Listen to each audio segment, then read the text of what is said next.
Well, for those of you that don't know me, my name is Dave McCormick. I'm the director of the Immunization Division at the State Department of Health. We have done these, I think this is our third year for doing these adult immunization and flu summits. This is the only one we're doing actually this year. The one north and the one south, we're postponing and gonna merge with other things, but I want to make sure that this is beneficial to you guys. So I got, you know that I like to start with a question. Let's get things out there and then let's make sure we cover what you need. Yes? When do you think you'll have the Hep A for the adults back out? The people with the adult programs? It's out full. I mean, what are we missing? Like, without not being in the health department. Like in the offices. Oh, I see. Yeah, so we're going to talk a little bit about the Hep A outbreak, and so you'll see why we have that restricted. But yeah, there is local health officer or local health departments, and then some other extended facilities providers are giving all the Hep A they can, so anything they can get. But yeah, into just our normal providers, we're not doing that. Any other questions? Maybe one that I could answer correctly. I don't know. Yes. Question about meningococcal and 317 and travel. There's two spots on the information that was sent out. One spot talks about the fact that you can give it. Can you talk a little about another? I'll repeat the question. Another section says not if they're traveling. So I'm a little perplexed into how to guide people with that. Plus the fact that, I don't know if you'll know this answer either. Why, I mean, I understand that it's not commonly given to the adults unless they're traveling. But why wouldn't we want to give it to an adult traveler?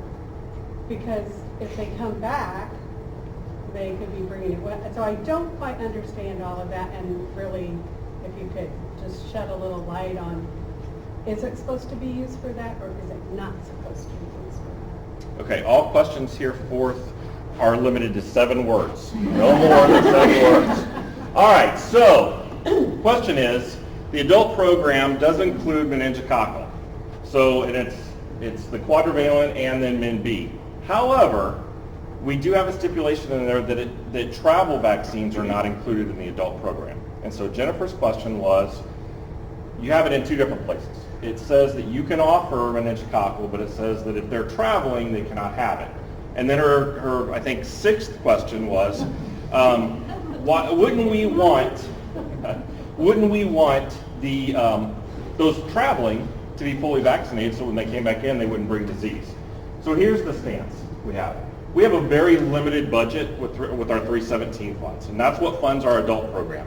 And so we've looked at that, and really, meningococcal through the adult program is only supposed to be, or not only, but usually it's just for those individuals that are aging out of the VFC program and are finishing high school, or have some other risk factor that we need to address. Travel vaccines are not anything that we ever cover. And so whether it's meningococcal or Hep A, or we don't offer yellow fever or anything like that, but we get this question every year, and this always becomes a big topic. And of course we want everybody to be protected, and of course we don't want disease being brought back into the country, but we had to make some financial decisions. We'll talk a little bit later about Shingrix. We don't have the funds to offer Shingrix, and so that's also with travel vaccines. We decided we don't have the funds. If we're going to cover basic communicable disease, vaccine-preventable communicable disease, we are going to make sure that we are the best stewards of those resources that we can. And travel vaccines just are not that, they don't fall in that bucket. Now, what you could argue is, if someone is traveling, then they probably have some resources that they could go get vaccines. But the other side of that could be that if they are traveling, they may be doing missionary work, or they may be, doing some humanitarian efforts. And then what we would do is we would really look for those sponsoring agencies to maybe help them with those vaccines. So, I mean, that's a great question. And again, it's something we try to cover every year, but there's a very distinct reason as to why we don't cover that. That helps, thank you. I Yeah, Christie? also have a question about the 317 varicella that's Okay, accountant works, go ahead. No. not available to order right now for our districts. I guess we're out of funding for 317 varicella? No, that's not necessarily the case. It's being reverted over to state, but it's a very unique vaccine, and it has to be purchased and paid for differently than you would any other vaccine, the direct ship. So I'm waiting for the PO process to go through the fiscal year, because it needs to be purchased with state dollars. It's just a process, and it'll be available as soon as I get an approval. So jumping ahead just a little bit, we have spent so much money on Hep A, and we've had a great response, not just to Hep A, but to our adult program. So this is probably, I don't know, Jill, you probably know better than me, maybe the 5th year where we've offered a wide variety through our adult program. It used to be our adult program, we only offered Tdap, Hep A, and Hep B, and that was it. And so we really cover everything now except for Shingrix. I mean, we pretty much cover everything else. So, you know, as that adult program starts to ramp up, we go through more doses, and then if you have a major outbreak, we're kind of out of luck. Outbreak funding, just to give you a little idea, outbreak funding and our adult funding is exactly the same. We don't get a certain amount for outbreak, we don't get a certain amount for adult. The CDC gives us just a bucket of money and says, do this as you know, do good with this. And if we have an outbreak, we have to eat into that. If we don't have an outbreak, then we usually have, you know, plenty of money set aside. We are fortunate that we have some state funds that we can use. And so that's what Jill mentioned is we're, for I think the 3rd time in this fiscal cycle, we are out of money in our 317 program. And almost all of that is Hep A related. But we keep going back to CDC and asking for more. We had a call with CDC this morning. There is a chance that we could apply for more, but really we have so many states that have Hep A outbreaks. We have so many different outbreaks going on. Measles is another one that CDC is probably about as tapped as they're going to be. So that's why we're switching things over to the state. We only have to go until October. In October, then our coffers reset. That was my last question. Yeah. Thank you. Yeah. So in October we can reset that. Jill, did I misspeak on anything? Yeah, I mean, we've already gotten more money from the CDC, we're looking for more additional 317 funds if possible. But in the interim, we have to just pay it back. The varicella was the only vaccine that was not funded through state in the previous shortage, or the previous point where I was getting additional funds because of the process that it takes. It is a completely different process to request any direct ship on the VFC and the adult side. So will we get notice that it's available to order now, or is it just? I don't know, Christine. Okay. I don't know that I'll be, I mean, we'll have to see what it is. You're the only person who's asked about it.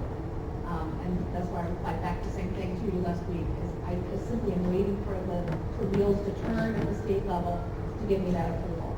I understand. But I just need to keep checking to see if it's available.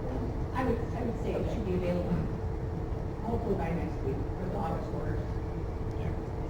I'll keep looking. We Thanks. keep pushing on that. I mean, Yeah. we definitely want it to be available. Yes. I work for one of the FQHCs that did get the hepatitis A special program, I call it. Good. And I seem to remember, and could be wrong, that I'm not able to have any of those doses transferred. Because I have one center that, they almost went through their 100 doses really quick. Another one, they've used maybe 8. And I keep encouraging them, but I would love to be able to take some of those, 92 doses and take over to the one that went through the 100 really fast. So you can't transfer that on your own, but we can definitely help facilitate some Address this as transfers. well. You're with IHC, Kokomo, you want to No. Spencer? Okay. Mhm. Yeah, I've addressed, we can talk offline about it. It's just really, there was a list that I had to work off of, and that particular FQHC must not have been on there. So we'll discuss it. It's okay, we can just talk about it afterwards. Okay, awesome, thank you. So that was one of the things that we did. We'll talk about it a little bit later, but that's one of the things we did for the hepatitis A outbreak is that we looked at some of our non-traditional vaccinating partners, and FQHCs were one of those. And even though you guys vaccinate a lot, you don't typically vaccinate adults in that kind of setting. And so we, I forget how many doses, I want to say it was like 5,800 doses that went out to FQHCs, is that right? A little over 60. Yeah, probably 50. Okay. And we've had some really good uptake in some clinics, and we've had some really poor uptake in others. And you know, they say, well, we primarily focus on kids. Somebody's driving those kids, you know. So we really hope that we can get some traction on that. Okay. Anything else about the adult program?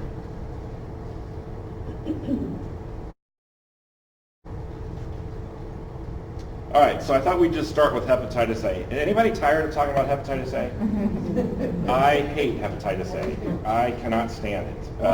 And I also hate that now every time I go like to Taco Bell or BW3s, because we've had certain outbreaks in those restaurant settings, I'm like, oh, yeah, this is not a good choice. Have you been vaccinated? I have been vaccinated. Then don't worry about it. Yeah, I have used my Walmart pharmacy like there's nobody's business. Flu vaccine, hepatitis A. I even dragged my wife in there. So you guys heard me talk about flu before. She hates vaccines, just hates them. And so usually I have to take her after church on Sunday and promise to go to Long John Silver's. Now why Long John Silver's, I don't know. Do what? But you definitely need your Hep A vaccine. Definitely a Hep A vaccine. For some reason, she really likes that. So, all right. So hepatitis A, we started seeing cases in November of 17, and there were a lot of other states around us that were seeing a lot of cases. And I can remember the state director in Michigan calling me one day. It actually was in June of 17, and he said, "You need to get ready. Hep A is coming your way." I'm like, "Oh no." I call him Chicken Little because he's usually always calling me and like the sky is falling. And I hate to admit that he was right. Hep A kind of started knocking on our door right around the first of the year. Typically with Hep A, as we were joking about, it's related to some kind of food service. Usually it's a contaminated food product, or it's somebody that is a food handler that's not washing their hands properly. And that's not what we saw in this outbreak, or that's not what we're seeing in this outbreak. We're seeing some food handlers be infected, but that's only because they had other risk factors where they've been exposed, and then they go to work at fast food restaurants. And when this all started, we were under a Hep A allocation. So we were only getting about 80 doses of Hep A a month to spread across the state. So there were a lot of things that played there. So what we really started looking at is those individuals that were incarcerated, that had a drug problem, that were homeless, or men who have sex with men. Now if you go into the Michigan outbreak, they saw a couple different things. They saw those that were using drugs, and then towards the end of their outbreak, a high percentage were the MSM population. Kentucky was kind of just the opposite. They saw a lot of homelessness and then a lot of IV drug users. And they didn't have a lot of MSM population. Everybody had a problem with those that were incarcerated, but if you think about it, incarceration kind of is almost a byproduct of IV drug users and being homeless. I mean, it's just very transient within those groups. So I just wanted to talk quickly, and again, we made light of it, but food service workers, they're just not really a priority in this outbreak. We had, when we first started, a lot of people saying, all right, I'm going to go into all my restaurants and offer vaccines. Well, that's great for all your food service workers to be vaccinated, but that was not a target of this outbreak. This outbreak did see some food service workers, but it was normally somebody that had just been released from jail and going to work in food service was the only job they could get. So if you think about it, if you're a felon or you're a convict and you go to try to find a job, where are you going to go? And where do they always need help? It's fast food. So we saw some cases that were probably exposed while they were incarcerated, and then by the time it manifested into disease, they were working in a restaurant. Again, low risk. Anytime that we get a call about a food service worker, we call CDC. And it is scary how they go, their like decision tree, how they decide who should be vaccinated or not. So if they only handle fried food, so if they're on the French fry machine at McDonald's and all they do is put French fries into the containers and then put them on the shelf, they're at low risk. How many of you want to eat a French fry that maybe somebody was So, you think of ice, you think of salad, but there are a lot of different things there. And so it's really, proper hand washing and glove use really play into that factor quite a bit. We were able to use a lot of our public-private partnerships. So talking with pharmacies, a third of all of our doses of Hep A have been through a pharmacy, which is pretty impressive. We talk about using pharmacy as a vaccinating vehicle or a means to get people more vaccinated, but I really didn't know how many people went through a pharmacy. And we started looking at that, and again, a third of them. Now, are those probably the population we worried about the most? Those are probably the worried well. I talk about my in-laws. They're always asking me what's going on, what's new, and so we were talking about Hep A. A couple days later, they called me and said, "I want you to know we got our first Hep A." I'm like, okay, because that's, homebound, 76-year-old, yeah, that's probably high risk right there. But, they were vaccinated. I think a lot of people are doing that as well. They hear about this and they're like, oh, we better go get this. And I think that, although that's not the audience we want, that is getting healthcare practitioners to start talking about Hep A and maybe hitting some of those high-risk individuals. So we looked, when we started putting this presentation together, of what we talked about last year. And we started talking about Hep A last year. Anybody want to know? We did this in the first week of August last year. Anybody want to know how many cases we had first week of August last year? Hep A? 354. So this map here shows 354 cases. Anybody know where we are now? We are just like maybe 8 shy of 1,800. And so this is what it looks like as of last Friday. This is what our concentration map looks like. So what we saw is that we had the southern part of the state, we had the northern part of the state, and then we started at the west and worked over. At the east and worked over west. There are some counties that just have basically no activity right on the western border. We don't really know what the reasoning is for that. We saw a lot of slow uptake for cases in Lake County, Porter, Marshall, Fulton, kind of those areas. And we think that's because there was a lot of mass vaccination that was going on in the Chicago area a couple of years ago with Hep A, meningococcal, and Hep B. Anybody remember? I think it was in 2016, they had a meningococcal outbreak in the MSM population. And they actually went out, the city of Chicago went out into Chicago and surrounding areas in vans and did strike teams and just vaccinated everybody they could. So I think that's why we saw some slow uptake there. Does this surprise anybody? I was kind of surprised to see how much it's moved in just a year. I think we're probably... I'm sorry? And as many vaccines as we've given, Yeah. still. Yeah. But again, Christy, that's a great point. How many of our target population come in to get a vaccine? We have to go to them. And that's not an easy thing. Going to the jail, they're a captive audience, no pun intended, so we can get them. But trying to get the homeless, trying to get the MSM population, those are IV drug users. They don't want to identify. If we have IV drug user day at the courthouse square, who's going to come? That's probably not very many. So people don't want to self-identify in those high-risk categories. So again, almost 1,800 cases have been identified. And I just thought this was kind of interesting. 40% have been female, 60% male, 54% hospitalization. Last year, we were at 43% hospitalization. So we've always been right around that 50 mark, but we've definitely tipped the scale. Now we're over the 50%. To give you some idea, Michigan was seeing 80%, and Kentucky was seeing somewhere around 75%. So we're lower than some of the others, but we've seen a large amount of hospitalization. 52% report drug use. So I find that surprising. So that would be like, all right, let's just do a little poll. Half of you in this room have to be using drugs. Go ahead and raise your hand. Yeah, well, I knew some smart alecks would do that. But to think about that really general population, 52% are using drugs. That's kind of alarming. 15% have been in jails. 40% have been lost to follow-up. So, we may identify them, but we really can't follow them to find who their contacts are. And I don't think that's uncommon with this population. 5% have been food handlers, 17% of our cases have been a close contact with a case. So they've been exposed just because of living proximity. And then only 2% have been the men who have sex with men population. People ask all the time, well, what about kids? How many kids have we had that have been infected? We've only so far had 2 individuals under the age of 18, and those have been close household contacts. So we're not seeing a whole lot with, moving it through the pediatric population, which again supports the IV drug use, homelessness, those kind of things. Any questions on this? Hey, Dave, I Yeah. want to point out that with 1,792 cases, pretty much for every one case, we've had 100 additional vaccines administered.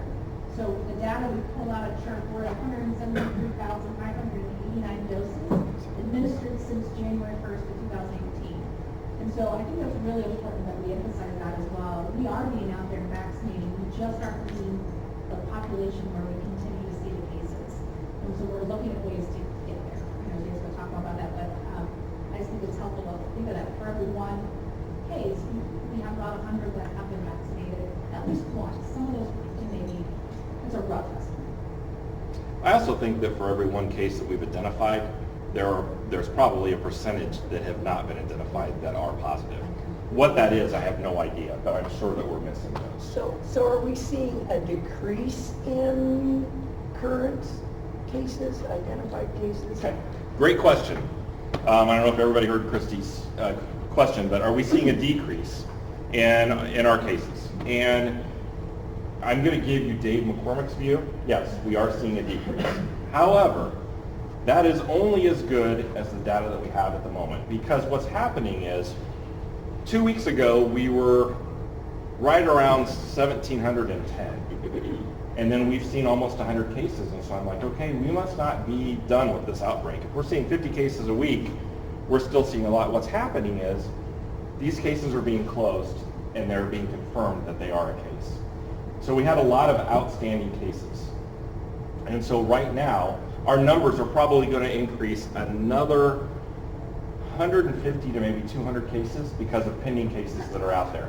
But when you look at new cases coming in or the pending cases that are out there new, those have started to slow. So based on that, I think, yeah, we have kind of maybe seen the worst of it, and we're starting on a downward trend. Hard telling. Right now, summer is, people are out and they're not living in a confined space. The homelessness that you can spread out, might be some other activities going on. I think as we see fall come in, we'll really see that. That's what happens. Sarah, are you behaving over there? Thought I saw a smile. She knocked, and she said she was knocking on wood. Oh. Or particle board, or whatever that's going to be. Okay. Any other questions about this? So we're hoping that we are seeing some downward trends. I know some communities, some of our bigger communities that have seen a lot of cases, Wayne County, they really have dropped off. Allen County has really dropped off. So we're just kind of working through these. Okay, so we have a couple different efforts that are just kind of ongoing. We're always working with CDC to acquire additional Hep A vaccine. We've pretty much exhausted all of the cheap vaccine that we can buy through CDC. I mean, we were able to buy about $1.5 million, I believe, off the CDC contract, and now we've been buying it just directly from the manufacturer. The difference in price is you go from, I think it's like 27, 28 to like 42, 41, 42. So, that adds up pretty quick. I think we have spent many millions of dollars on vaccine. We do have monthly calls with other states that are experiencing vaccines, and it's funny, the players have changed quite a bit. It was the leading players were Michigan, California, and Kentucky, and now we're seeing activity in other states such as West Virginia, Ohio. Ohio has surpassed us. Ohio started after us, and they are over 3,000 cases, and they've had more deaths than what we have had. Louisiana is just kind of starting up. So there's just a lot of different things that are going on with this. Strike team. How many of you have had the opportunity to work with the strike team? So some of you have.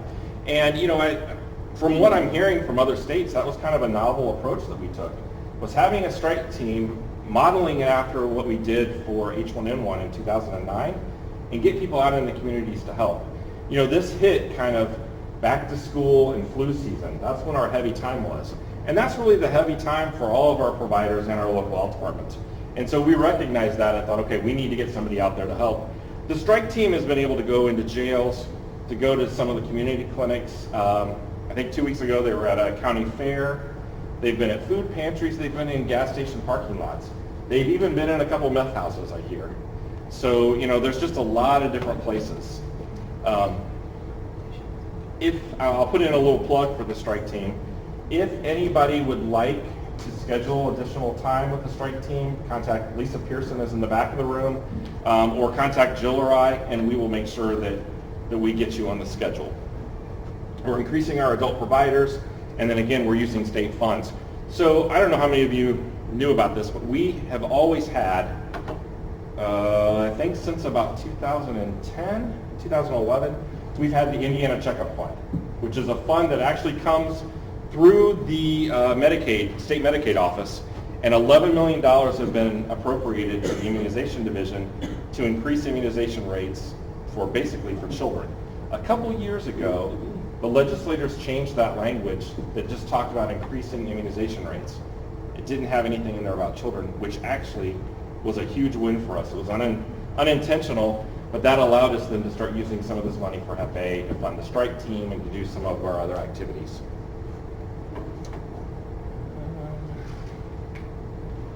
So as Jill mentioned, kind of 1 to 100 ratio there. But we've given 173,000 vaccinations. About 8,000 have been administered by the strike team. 34% are in retail pharmacies, 20% in public health, and almost half just through normal healthcare providers. So we've seen a good outbreak, or a good breakdown of vaccine there from different partners.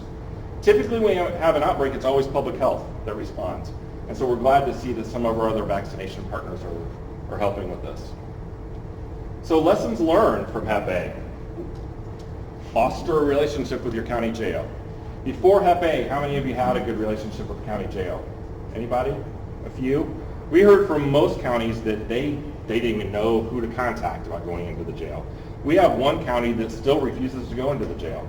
They are convinced that if the nurse goes in the jail, she will not come out. So some of the phone calls I've had with her, I would hope that would be true.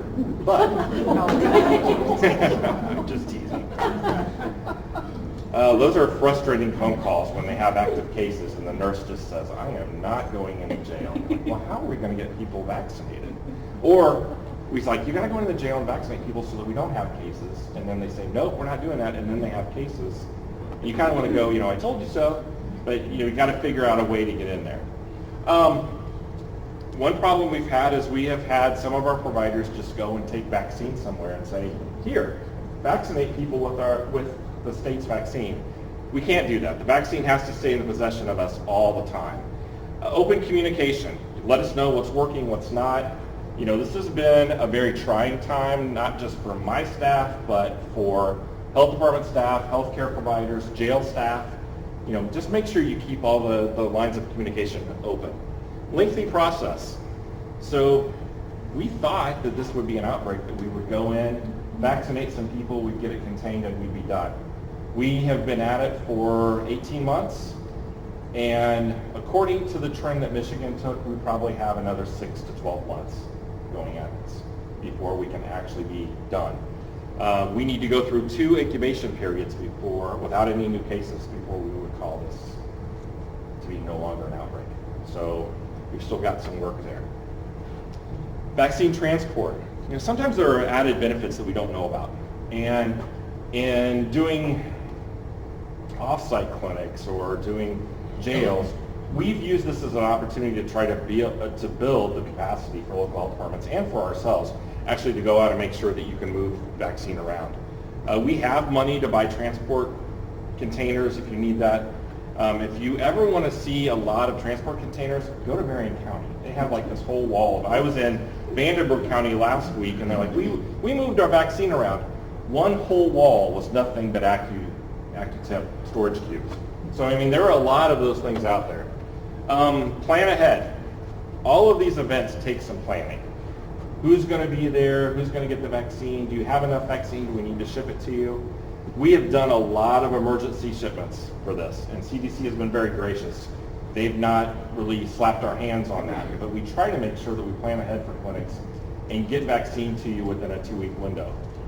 Doing it overnight, a lot of, like Miami County had a response that they're going to be doing tomorrow, and we had to overnight 40 doses. Well, the cost of overnighting that vaccine is almost the cost of the vaccine. So, we really have to think about it. Are we being good stewards of this? And then meet people on their path. So we can't really expect everyone to come to us with this outbreak, or they're not in a school. A lot of times we'll see chickenpox in a school, or something where we can go to them and do this. This is going to be something that you may have to be at the gas station parking lot, or you may have to go to the county jail, or you may have to go to a soup kitchen and try to vaccinate them. So let's talk a little bit about adult policies. And this, you'll notice this says 2018. That's because we're still operating under our 2018 adult policies. Those policies still stand. They're in good condition. We are going through and revising them and kind of tweaking them a little bit. Let's try that. And then we will be releasing new ones. I would say probably within the next month, we will have some new policies out there. The adult policy is one that's being worked on right now. Well, I just wanted to highlight a couple things. Who can participate in the adult program? We've added 2 more groups on here, and that's because of the Hep A outbreak. So health departments, STD clinics, birthing hospitals, prenatal clinics, primary health care association members, and then we always have this caveat, special consideration upon request. We've included hospitals and Department of Corrections and jail and county jails. So FQHCs were kind of those special consideration on request. A lot of the FQHCs were already VFC providers. We just kind of gave them adult privileges as well. Any questions on these? I look for us to rescind hospitals and correction facilities after this outbreak is over. We've had some hospitals that have done amazing work in vaccinating. Eskenazi, through their emergency department, they hit it out of the park. We had somebody in Grant County that was doing some work for a while, but we had Parkview and Lutheran both in Fort Wayne that wanted doses, and I think to date they still haven't administered 1 dose. So it's just, you really got to have that top-down leadership to make this happen. Any questions about these? Who can participate? Are we missing a group? So we don't have pharmacy on here. And we'll talk about, when we start talking about flu, we'll talk a little bit about pharmacy and maybe a new project we're trying to start. But pharmacy is one of those kind of difficult groups. We know that for Hep A, they vaccinated about 1/3 of the population. So why wouldn't we want to capitalize that and make them an adult provider and do other work with them? Or even a VFC provider. The simple fact is there's just too many of them to do this. We've been working with Walgreens to try to do some pilot things, and just to get through the bureaucracy of trying to give them vaccine is just a handful. Another thing is that those systems are meant to bill for every single dose. We saw this with emergency rooms as well. Everything is a billable cost. Now they can write some things off, but to give them free vaccine and say, well, yeah, just put it into CHIRP. We don't care if you bill or whatever, just put it into CHIRP. They can't do that. There's no zero claims in there. So there inherently are some problems with those populations. Okay, eligibility. This hasn't changed. Underinsured, uninsured, high deductible plans are not eligible because they're considered to be fully vaccinated. But again, let's make sure we talk though about those Christian medical plans. Those are identified through the VFC program as eligible, right? I'm looking at Alexandra to keep me honest here, because it seems like this eligibility thing with some of the insurance has changed. I want to talk, and then travel vaccines, to go back to your question, Jennifer, are not included. We had something that came up last week in Evansville, and I've been fighting with it this week. So I just want to make sure everybody's clear. If you have a patient that has Medicaid as a secondary insurance, They are eligible for VFC vaccine, and you can bill Medicaid for the admin fee. Is anybody having problems with that? I think that's a very small percentage of the population that we're actually seeing, but we've had some problems where people are not being reimbursed. They're saying you have to bill their primary insurance first. Well, that's not the case. With VFC vaccine, you can always bill, as long as they are Medicaid eligible, you can always bill for that admin fee and use VFC vaccine. Okay, special populations. So Hep B is kind of a blanket. Any household contacts, they don't have to meet the financial need. Hep B under the age of 20, Tdap. So if they have Medicaid Package E, they're exempt from the financial need criteria. What would Package E be for? Anybody know? Yeah. A lot of times that's pregnancy, but that's about it. There's not much more than that. And then Tdap for individuals over 65 with Medicaid A or B, and they may not have vaccine coverage. So they would be underinsured, and you could give them vaccine. Refugees and immigrants, you just need to, it really doesn't matter if they're a refugee, just make sure you look at the financial need. Incarceration, no. We never go into a jail and vaccinate with the exception of Hep A. So everybody know that medical costs, medical services in a jail, whether it's a Department of Correction or a county jail, is the responsibility either of the state through Department of Corrections or the county through the county jail. It is not, they're not eligible for publicly funded vaccine. Now, if you want to work out a deal where they will pay you for the vaccine and you'll go in and do it, that's between you and them, but we can't use publicly funded vaccine. And we've had a couple counties that have done that where a sheriff has said, hey, I would like for somebody to come in and vaccinate all my staff. And so the health department bought the vaccine off the Minnesota Multi-State Collaborative and then administered the vaccine and charged the sheriff's department. So that's totally up to you. And then international travelers, anyway, they would need to seek those services through another provider. So what do we offer in the adult program? We offer Tdap, TD, HPV, MMR, both pneumococcals, MCV4, Hep A, Hep B, varicella, influenza, and MenB. Any questions on these? How many of you are doing TD? I'm hoping very few. I hope just about everybody is doing Tdap. That's what we're seeing a lot of our providers do. Even if they only need a TD, they're just doing Tdap, so you have that extra pertussis component. I know I went, when last time I was at my doc for a physical, that's what he did for me. It had been 10 years. He didn't even carry TD. He just said, we give everybody Tdap. And I think you guys have probably heard me say this before, but people would say, oh, Tdap hurts so bad. And I'm like, oh gosh, what a wuss, come on. And then I got it. I'm like, holy crap, it hurts really bad. And they say, just go out and do windmills. I don't want to lift this arm for like a week. No, I'm not doing windmills. All right. So I have an asterisk by Hep B. So we have one additional vaccine that's been added since we met last year, and that's Heplisav B. So Heplisav B is something that's been new on the market. I think about in December, January, December, we added it to our portfolio for the adult program. It's only 18 and up. The big thing with this vaccine is that it's 2 doses instead of 3 doses, and those 2 doses are 4 weeks apart. So roughly within a month, you could have someone fully vaccinated or fully protected against hepatitis B. We don't recommend one vaccine over another. I mean, the current hepatitis B products that have been out there for a long time are good products. We're going to carry those, continue to carry those, but we have seen that there's been some research and some indications for this vaccine over some of the others.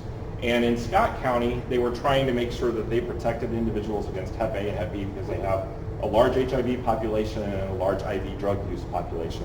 And they found that the way that this vaccine has been designed and is made, that it responds better in an HIV response. Also, in high-risk areas, you can have someone fully protected. Even if you're using the combination vaccine and do an expedited schedule, you still have to go back a year later and get someone. In almost the same time frame, you could give those first three doses for Hep B, you could give 2 doses and have them fully protected. Another piece of that is in the Hep A response. So we know that with Hep A, if we give 1 dose of Hep A, you have protection for about 10 years at about 93 to 95%. And it seems to vary what you look at. We always tell people you have somewhere between about 94%, and that's 94, 96%. That's where you're going to be covered.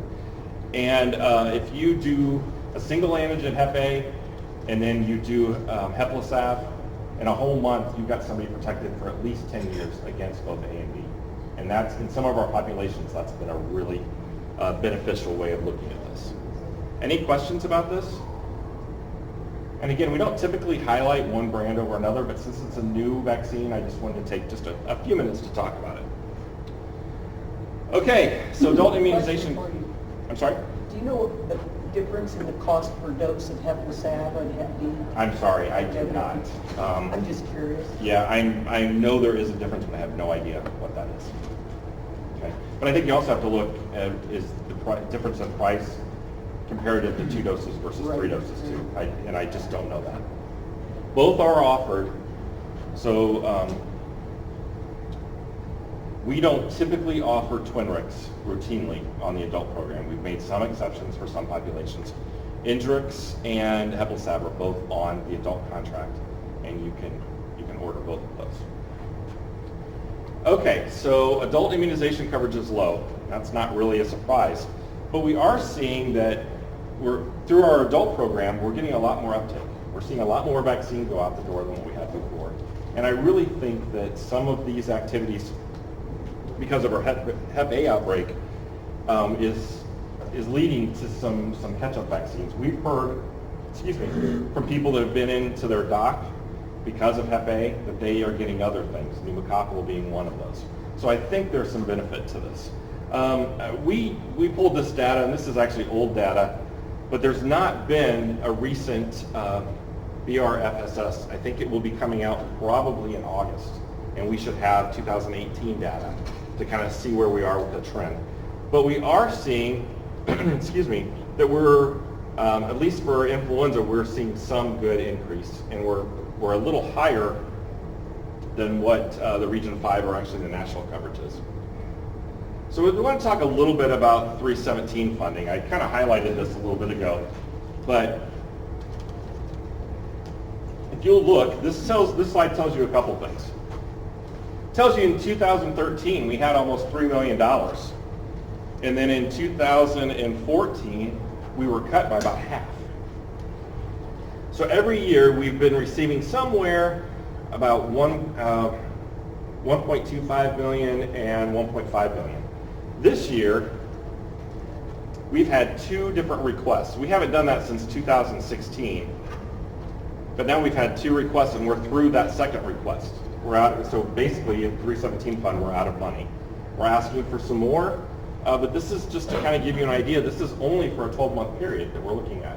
So this runs October 1st to September 30th, and we still have a good 2 full months left to go through this.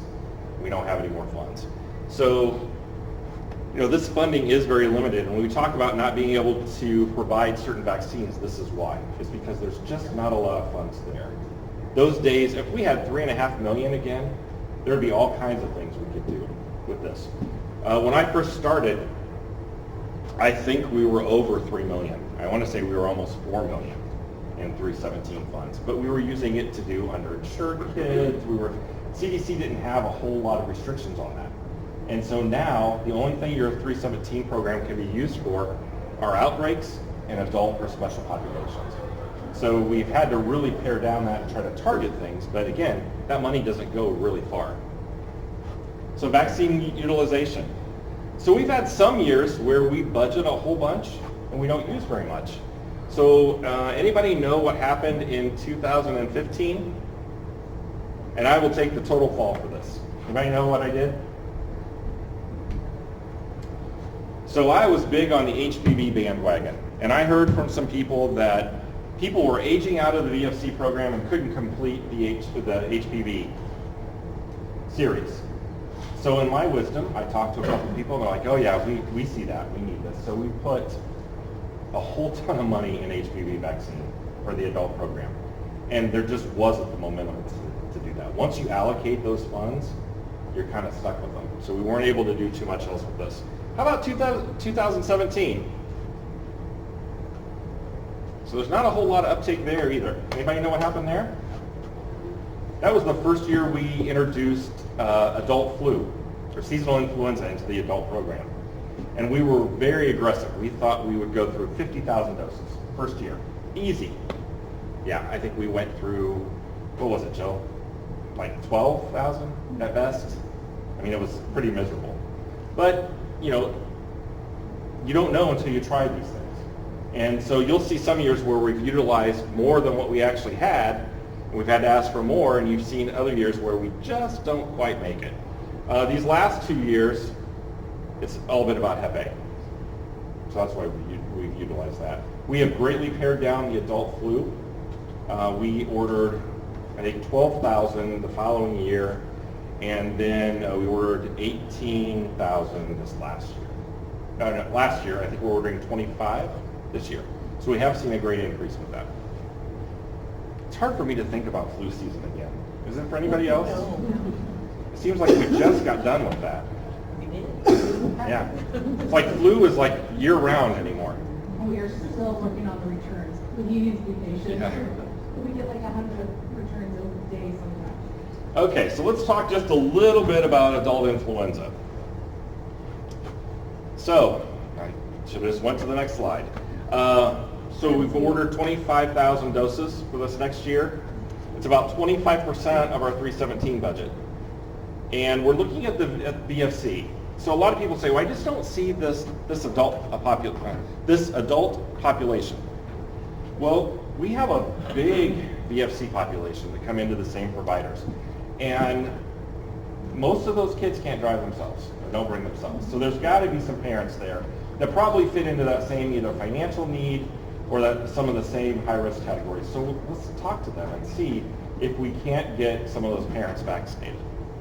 I love it when we go through all of our flu vaccine and we have to ask for more. We don't get that very often, but occasionally, in the adult program, we've come really close to that. DFC, we don't ever hit that, but we're going to talk about that here in a minute. Any questions about this? So again, we believe very strongly in vaccinating adults with seasonal influenza. We put 25% of our resources for the adult program into this. So make sure that you're using this and trying to see where we can find people that are eligible for this vaccine. The adult schedules, I haven't seen a new one for 19. This is the 2018 schedule. Nothing new big on this. The only thing that's going to be different, and we haven't actually seen the MMWR, is going to be the expansion of HPV. Anybody have any questions about that? I usually get questions about HPV. What is wrong with you? Your big smile. She should sit in the back, or maybe another room. I'm not sure. So HPV. Here's kind of the thought behind this. In June, ACIP, the Advisory Committee on Immunization Practices, voted to make some changes to the HPV recommendation. There had been some clinical studies. There had been some talk of really expanding the indication to 45. And so the FDA has approved the vaccine to the age of 45. ACIP, the only action they took is they married male and female to the age of 26. So if you'll remember, previously, females, it was a universal recommendation to the age of 26. Males, it was universal to the age of 21. It could go to 26 if there were other risk factors. So in the state of Indiana, we've always said, don't ask about risk factors, just go ahead and vaccinate both to the age of 26. Now, the CDC has kind of taken care of that for us. But what we've seen from that 27 to 45 age group is that it's an individual clinical decision. So you need to talk with your patients, or your patients need to talk with their healthcare provider about if they fit in the need, or if they have a need for that vaccine. I would say anybody that hasn't had the series, there's a need for that, but there's no universal recommendation. We had hoped that maybe there would be a recommendation of vaccinating up to the age of 30 as a universal recommendation, but that didn't happen. All they did was just marry up to 26. So there's nothing like brand new about this for us. This is kind of where we've been before, other than you can, on a permissive side, give it to individuals up to the age of 45. Now, we get a lot of questions about insurance coverage. Is it being covered? And what I'm hearing is that, yes, sometimes it's being covered, sometimes it's not. I think this will change quite a bit once we get the MMWR on it, and it is in writing. But right now, it's kind of buried. I don't know. Let's see. So that permissive recommendation went for both male and female up to. It is male and female, up to age 45. Yeah, Cheryl. So can we use 317 for it, even though we don't have a hard recommendation? We can't do anything until we get an MMWR. So we don't make any changes to the program until we get it in writing from CDC because it can change.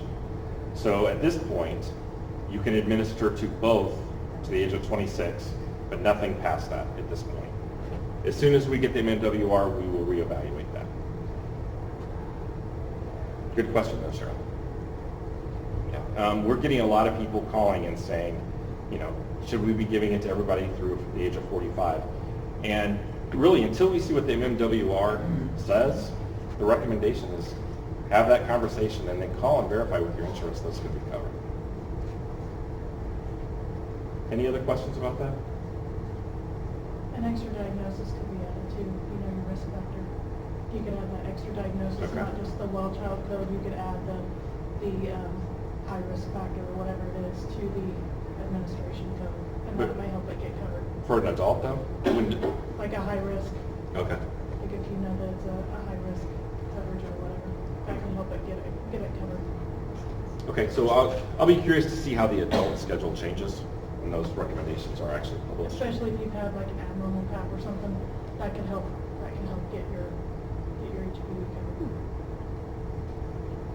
It's and the more we talk about HPV, the more I talk to people and they say, oh yeah, I have a problem with this, or my wife has a really good friend right now that after, I don't know, she's 53, I guess, and had an abnormal PAP. They came back and said you need to do a full hysterectomy. They thought doing a hysterectomy would take care of it.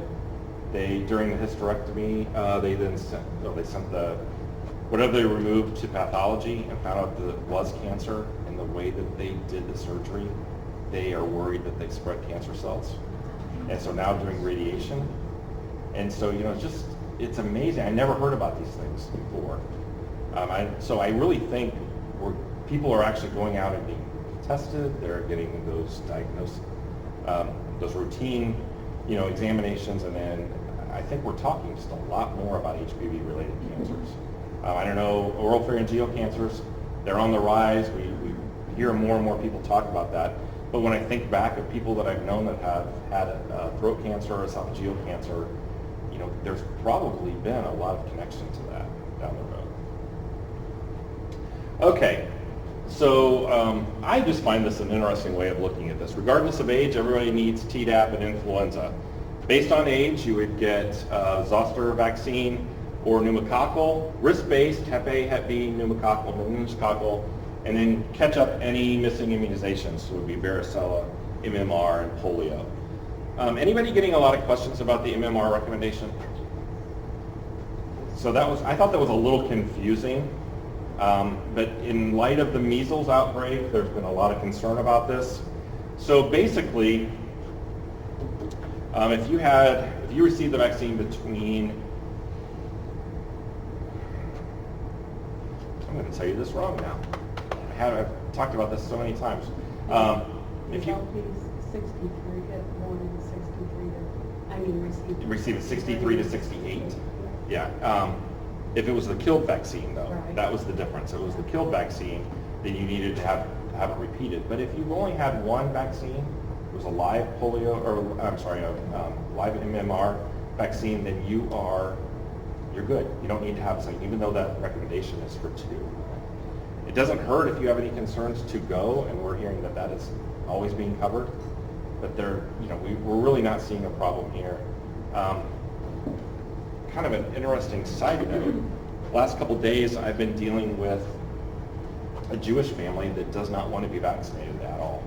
They want to claim religious exemptions, which is fine, except that the school that they attend, or they're wanting their kids to attend, is an all-Jewish school, and they do not object to any vaccines. And so they're having this battle of, do I have to have them? I should be able to claim a religious exemption. Well, no.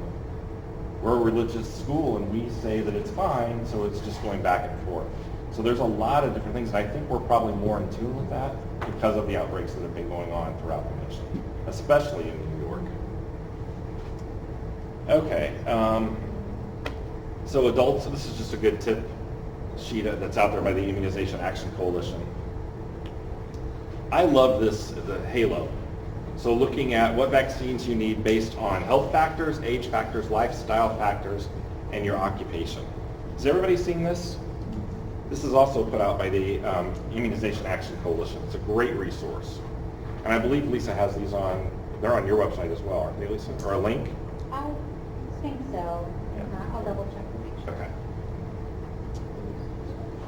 So, do we make an impact? And I think we do. I mean, we're preventing, by offering influenza, we're preventing a lot of different vaccines, a lot of illnesses and deaths. But the burden for influenza, 200,000 hospitalizations yearly for individuals over the age of 40 and 36,000 deaths annually over the age of 90. Invasive pneumococcal disease, pertussis, shingles. I think we're going to continue to see more highlight on shingles and pertussis as we see disease circulating. Shingles, 1 in 3 individuals are going to be exposed to shingles or have shingles in their lifetime. I think the more that we see effective vaccines, we're going to see those numbers change. So why do adults need to be vaccinated? They may never have been vaccinated as a child, or how many of you get calls and say, I know I was vaccinated in 1952, but I don't have my record. Well, that's almost like never being vaccinated as a child. You just need to go ahead and revaccinate. So there's new vaccines. Immunity can fade over time. As we age, we become more susceptible to other diseases. And then some of these vaccines are required if you go and live in a long-term care facility. How many of you have small children or grandkids? So yeah, I can raise my hand now. But they're little breeding factories, and they always bring stuff home. And so especially that influenza shot is really important. Tetanus. Okay, so I know this is a repeat slide from last year, but I wanted to kind of hit this again. So does the adult program cover wound management? Is this a yes or a no? What do you guys think? So we have a flood. State has a major flood. And everybody wants Tdap at that point. What are we going to do? Yes, well, I didn't have the asterisks about the governor there, but yeah, the answer is no. So we don't do wound management. What we want is for everyone to be properly vaccinated before a natural disaster, or before an incident. So we're not going to do any kind of response. The thing that happens when you do a response to a natural disaster is that just everybody gets vaccinated. They usually get over-vaccinated.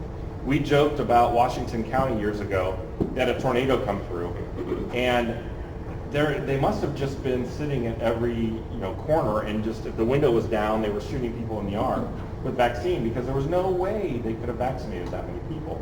But we don't check chirp if we're in a mass outbreak setting, and that's the issue. We're pretty sure that individual was not looking people up; they were just revaccinating. So we want to make sure that everybody is properly vaccinated. Wound management, if you're out somewhere and you have a cut or a wound and you think you need a tetanus shot, health department or a healthcare provider is not the place, healthcare provider would be, health department's not the place to go. Go to the emergency room, go to your doc. Seek primary care, not just trying to get a vaccine. Well, what if they do come to us for a TB? Well, And they haven't had one in 5 years, I mean, you would be I remiss think you should do that. But what we're really wanting is during a flood, somebody steps on a nail, and they go to a health department. No, that's really, or if they cut their leg, it's bad enough that it's bleeding and you're worried. Go to the emergency room. Yeah, don't turn somebody away, but don't be the primary source of vaccination for that effort as well. So tetanus and diphtheria vaccine. So we need a TB booster every 10 years. What we're doing now is just everybody's doing Tdap. And we know that there's good protection for 10 years. So again, natural disaster, we've kind of talked about this. We encourage everyone to be up to date. And yeah. Pertussis. Pertussis on the rise or not? Anybody know? We never know from year to year. We have some years where pertussis is low. We have other years where pertussis is high. We have been seeing an increase, but we need to make sure that we're focusing with every pregnancy at Tdap. Now, my daughter-in-law just had a baby recently. She was able to get a Tdap, but no, there was never any talk in her provider's office about my son getting a Tdap, or my wife and I, her parents, grandparents. So I just took that as the opportunity to say, nobody is seeing this baby until you've had a Tdap. So my in-laws went, got theirs, not a problem. My folks went and got theirs, but her parents had a little different experience. Her parents, they got charged, and so they were ticked. I think it was, for their whole family, it was mom and dad and a child, $374 to get that Tdap. And so I heard that quite a bit of, I never had to have this when my kids were little, and we never had a problem. Well, yeah, but you know, now it's my grandkid, so you're just out of luck. But you know, my son even asked. So I was asking the question about, did they talk about Tdap, and there was never any conversation. So my son even asked about it, and he's never a patient. He was never a patient of this doc, so never received it. He had to go to the pharmacy to get it, which is a great touch point. But not everybody's going to go and try to seek out that vaccine. So we need to work on that for sure. And then again, we have the IIC Tdap toolkit, focuses on Tdap and pregnancy. So look at that sweet baby. You got to make sure it's protected. Pertussis is on the rise. Again, a couple years ago we saw a change. We used to always think that that it was the parent that would give pertussis, but we were finding that it's really more siblings. And cocooning. We want to make sure that we protect everybody around the baby until the baby can actually be vaccinated. The Northern Indiana Immunization Task Force did a task force activity just on Tdap. Worked with pharmacies, worked with other partners, trying to make sure there were good touch points for the dad or for those relatives that needed to be vaccinated. And then one of the things we see with pertussis is that fourth dose of DTaP is always kind of the tough one to get in. If you look at your county assessment rates, most of those rates are brought down because of that fourth dose of DTaP. Any questions about pertussis? No? Okay, so shingles. So every so often I'll get a call from someone who says, why do you care about shingles? Why do you want people to be protected from shingles? And that's not the case. The case strictly is that we are looking for the vaccines that we can get the most coverage for with the limited amount of resources we have. Shingles is a very expensive vaccine, and shingles is not something that's really a communicable disease. So to have shingles, you would have had to have had chickenpox first, and so that's just not one that we can focus on. However, we do want to highlight again that Shingrix has a preferential recommendation from CDC, 90% effectiveness in all age groups, 2 doses, so 1 dose and then 2 to 6 months later you would have the second and you're protected. So the difference between the two, one's inactivated recombinant, one's live attenuated. One is 2 doses, the other one is just 1 dose. The Shingrix is down to the age 50, whereas Zostavax is 60 and older, and then one is refrigerated, one is frozen. Any questions about the two? Okay, how many of you are tired about talking about Hep A and opioids? Because I'm tired of both of them. But opioids are something that is still one of the big health concerns that the governor has. And so he's charged us with trying to talk about opioids as much as we can and be involved as much as we can. So with opioids and immunizations, there's not a whole lot we can do. However, you can look at what other vaccines that someone that uses opioids might need. So make sure that the adult A patient is fully protected against A and B, Hep A and Hep B, and then Tdap. And then also talk to your first responders. So you think, who is responding to an opioid overdose? It's usually first responders. So make sure that they're aware that they need to be fully protected against Hep A, Hep B, and Tdap. How many of you have been surprised when you're talking to jail staff that they didn't, in relationship to the Hep A outbreak, that they didn't know anything about their immunization status or what they needed? I was really shocked. But also, there was a demand kind of from jail staff of, if you're going to come in and vaccinate our inmates, you're going to vaccinate us as well, and we're going to get free vaccine. And that was something that we really wrestled with in the first couple months of the outbreak. We did not do that. We're like, no, you can go to Walgreens, you have insurance, find some other way to do it. And then we kind of came around to, if that's what gets us in the door of the jail, make sure that we vaccinate them. But jail staff or first responders really did not know what kind of vaccines they needed and what their typical exposure could be. And then healthcare professionals. We get questions all the time of, I'm a healthcare professional, what vaccines do I need? Well, you need the same vaccines that everybody else does, and you really should know. If you're being exposed, or you're seeing patients that come in with a vaccine-preventable disease, you need to make sure that you're protected as well. Healthy Indiana plan. So let's talk about HIP just a little bit. So everybody asks about the HIP plan. Is vaccines covered, or are vaccines covered, and are they covered first dollar, full dollar? The answer is, if you have HIP 2.0, or now it's just HIP, it's not called HIP 2.0, but if you have HIP, all vaccines are covered under prevention, so preventative services. If that is not the case, you need to let me know, and we can work with Medicaid to deal with this. But all vaccines that are recommended by ACIP should be covered under the HIP program. Anything except for travel vaccines. So Jennifer, you're just not going to get those travel vaccines. Okay, any questions about the adult program? I want to clarify a comment that you made about the revised storage or transport units for anybody.